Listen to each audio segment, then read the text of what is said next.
YS Jaganmohan Reddy గారి విషయంలో నేను చెప్పింది జరగలేదు కాబట్టి ఇక ఎవరికీ జాతకాలు చెప్పను అంటున్న వేణుస్వామి గారి ఈ వీడియోని మీరందరూ కూడా చూసేయండి. మీకు ఈ వీడియో నచ్చితే తప్పకుండా లైక్ చేయండి. Please subscribe. జగన్మోహన్ రెడ్డి గెలుస్తారు అని చెప్పినటువంటి ప్రిడిక్షన్ తప్పవడం వల్ల నేను ఒక నిర్ణయాన్ని తీసుకున్నాను. ఈ రోజు నుండి రాజకీయ పరమైనటువంటి ప్రిడిక్షన్స్ కానీ, అలాగే సినిమా పరిశ్రమకు చెందినటువంటి వ్యక్తిగతమైనటువంటి పర్సన్స్ కు సంబంధించిన ప్రిడిక్షన్స్ కానీ ఇక్కడ మీదట ఎలాంటి సోషల్ మీడియాలో చెప్పడం మానేస్తా ఉన్నాను.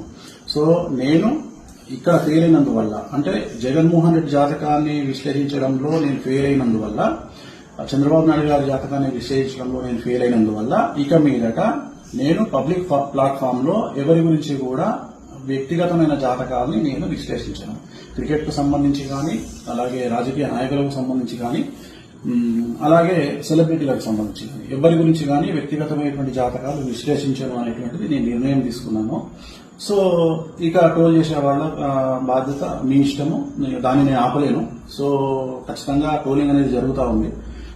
బట్ నన్ను ఆదరించే వాళ్ళు, నన్ను నమ్మేవాళ్ళు, నా ఫాలోవర్స్ మాత్రం నాకు అండగా ఉన్నందుకు వాళ్లకు నా మంగళాకాంక్షలు తెలియజేస్తూ ఓం నమో వెంకటేశ్వర.